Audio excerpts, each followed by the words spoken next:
திருமண நிகழ்ச்சிகள் போன்ற கொண்டாட்டமான தருணங்களில் பலர் திடீரென மயங்கி விழுந்து மாரடைப்பால் உயிரிழக்கும் சம்பவங்கள் அதிகரித்து வருகின்றன. இந்த மரணங்களும் அதீத இரைச்சலுக்கும் தொடர்பு இருக்கிறது என்றால் உங்களால் நம்ப முடிகிறதா? இது பற்றி மருத்துவ நிபுணர்களுடன் சிறப்பு செய்தியாளர் ரஞ்சித் நடத்திய கலந்துரையாடலை பின்வரும் தொகுப்பில் பார்ப்போம். சில தினங்களுக்கு முன்னர் பீகாரில் திருமண நிகழ்ச்சியில் மனக்கோலத்தில் இருந்த சுரேந்திரகுமார் என்பவர் மணமேடையிலேயே சுருண்டு விழுந்து பலியானார். வரவேற்பு நிகழ்ச்சியில் அதீத சத்தத்துடன் கூடிய டிஜே மியூசிக் இசைக்கப்பட்டதே அவரது மாரடைப்புக்கு காரணம் என கூறப்பட்டது. அண்மையில் மாரடைப்பால் உயிரிழந்த பிரபல நடிகர் மயில்சாமியும் சிவராத்திரி நிகழ்ச்சியில் இரவு முழுவதும் அதிக சத்தத்துடனான ட்ரம்ஸ் இசைக்கப்பட்ட சூழலில்தான் அமர்ந்திருந்தார். இதேபோல் பலதரப்பட்ட நிகழ்ச்சிகளில் ஆட்டம் பாட்டம் என கொண்டாட்டமாக குதூகலித்துக் கொண்டிருப்பவர்களும் திடீரென மயங்கி விழுந்து மாரடைப்பால் உயிரிழக்கும் வீடியோ காட்சிகள் அண்மை காலமாக அதிக அளவில் வெளியாகி அதிர்ச்சியூட்டுகின்றன. இந்த திடீர் மரணங்களுக்கும் அதீத சத்தத்திற்கும் தொடர்பு இருக்கிறதா என்பதை ஆராய்ந்த போது 2019 ஆண்டு வெளியான ஐரோப்பிய இதய ஆய்வறிக்கை இதனை உண்மை என பகீர் கிளப்புகிறது. எப்போதும் பரபரப்பாக காணப்படும் சந்தை உள்ளிட்ட இடங்களில் இரைச்சல் மிக்க பகுதிகளில் வாழும் அல்லது பணிபுரியும் ஆரோக்கியமான 500 பேர் இந்த ஆய்வில் பங்கேற்றனர்.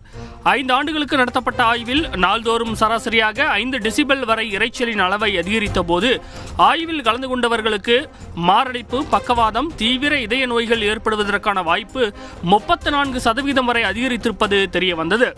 மேலும் முடிவுகளை எடுப்பதில் முக்கிய பங்காற்றும் மூளையின் அமெக்டலா பாதிப்படைவதும் கண்டுபிடிக்கப்பட்டது. இதேபோல் ஜெர்மனியில் உள்ள மெயின்ஸ் மருத்துவ பல்கலைக்கழகம் 35 முதல் 74 வயது வரையிலான 15,000 பேரை ஆய்வுக்கு உட்படுத்தியது. இதில் குறிப்பிட்ட அளவை மீறி அதீத சத்தத்துடன் கூடிய இசையோ இரைச்சலோ இதயத்தில் தீவிர பிரச்சனைகளை ஏற்படுத்தியது தெரிய வந்தது. குறிப்பாக ஒலியின் அளவு அதிகரிக்கும் போது இதய துடிப்பும் அதிரடியாக அதிகரிப்பது இந்த ஆய்வில் கண்டுபிடிக்கப்பட்டது. இதுகுறித்து சென்னையைச் சேர்ந்த இதயவியல் நிபுணர் அசோக் குமாரிடம் பேசினோம். அதிகப்படியான இரைச்சலால இதய பிரச்சனைகள் ஏற்பட வாய்ப்பு இருக்கா? சாஃப்ட் மியூசிக் அந்த மாதிரி ஒரு நல்ல சவுண்டா எடுத்தா அது ஒரு கியூரேட்டிவாவே பயன்படுத்தலாம். அப்படின்னா ஒரு மியூசிக் தெரப்பி ஒரு மென்டல் சைக்கலாஜிக்கல் இல்னஸ் கியூர் பண்ணுறதுக்கோ இல்லை ஹார்ட் பிரச்சனைகளை கண்ட்ரோல் பண்ணுறதுக்காகவோ பயன்படுத்தலாம். நீண்ட காலத்துக்கு அதிகமான சவுண்ட் டெசிபல்ஸில் ஒர்க் பண்ணுறவங்களுக்கு எப்படி இருக்குன்னு பார்த்தீங்கன்னா, ரிசர்ச் என்ன சொல்லுதுன்னா, அவங்க ஹைப்பர் டென்ஷன் ரத்த கொதிப்பு அவங்கள ரொம்ப அதிகமாக இருக்குது. ரொம்ப காலத்துக்கு ரத்த கொதிப்பு அதிகமாக இருக்கிறவங்களால ஹார்ட்டும் பாதிக்குது, பிரெயினும் பாதிக்குது. அதனால் ஸ்ட்ரோக் வரக்கூடிய வாய்ப்பு இருக்குது. ஹார்ட் அட்டாக்ஸும் ப்ரிமெச்சூராகவே சிறு வயசுலேயே வரக்கூடிய வாய்ப்பு இருக்குது. அதீத சப்தம் திடீர் மரணத்தை ஏற்படுத்த என்ன காரணம்? இப்போ டிஜே மியூசிக்கோ இல்லை ஹெவி அவுட்டோர் ஃபங்க்ஷன்ஸ்லயோ பார்த்தீங்கன்னா 100 டெசிபல்ஸ்க்கு மேலே சவுண்ட்ஸ் டிஸ்பிளே பண்ணுறாங்க. அந்த டைமில் ஹார்ட் அட்டாக் ரிஸ்க் கண்டிப்பாக அதிகமாகுது. ஏன்னா அந்த சவுண்டால் ஹார்ட் பீட் இன்க்ரீஸ் ஆகிட்டே போகும். அதுக்கு ஒரு ஸ்டேஜ் தாண்டி அந்த ஹார்ட் பீட் ஹார்ட் அட்டாக் கூட தரலாம். அரிதிமியா அப்படின்னு சொல்லுவோம். அப்படின்னா ஏட்ரியல் ஃபிப்ரிலேஷன் அப்படின்னு சொல்லுவோம். அப்படின்னா அது ஒரு கெட்ட ரிதம். அந்த கெட்ட ரிதம் வரும்போது ஹார்ட் அப்படியே ஸ்டாண்ட் ஸ்டில், அப்படியே அமைதியாக நிற்கும்.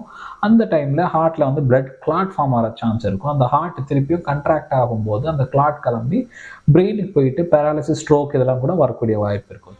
காது, மூக்கு, தொண்டை அறுவை சிகிச்சை நிபுணர் மருத்துவர் வினயனிடம் பேசினோம். பொதுவாக இந்த அதிக சப்தம் எந்த மாதிரியான பாதிப்பை உண்டாக்கும்? உரத்த சத்தம், அதாவது 185 டெசிபல்ஸ்க்கு மேலே கேட்கும் போது நமக்கு sensory hearing loss, tinnitus, psychological disturbances, கை கால் உதறுதல், பிளட் கிளாட்ஸ் ஃபார்ம் ஆகி அது ரத்த குழாயில் போய் அடைச்சி மாரடைப்பு ஏற்படுது.